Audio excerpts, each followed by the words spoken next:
काल आहे ना आपल्या इथं अचानकपणे अवकाळी पाऊस आला आणि भाई आपल्या शेताकडे इकडच्या साईडला पाल साईडला डायरेक्ट गारपीट झाली आणि आपल्या गावामध्ये पाऊस आणि खूप जोरदार असा वारा होता. सो आम्ही इथं आलो की म्हटलं चला बघून येऊ, म्हटलं आपल्या शेताचा काय हाल झाला.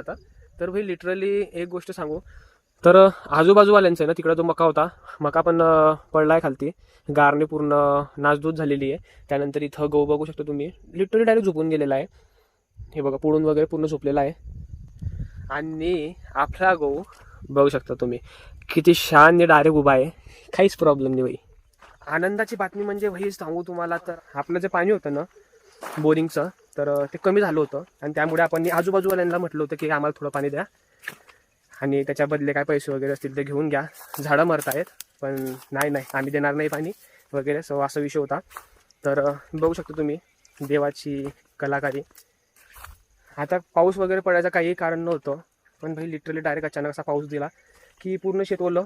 त्यानंतर आपला काहीही प्रॉब्लेम झाला नाही आणि अवतीभोवतीचे शेतं ज्यांनी आपल्याला पाणी दिलं नाही, आपल्यावर तर सोडा पण त्या झाडांवरती बी त्यांना थोडीशी दयानी आली की झाडं मरताय, पिवळे पडताय, हे पाणी देऊन देऊ, इतकी मेहनत केली आहे, काहीच नाही. आणि बघा तुम्ही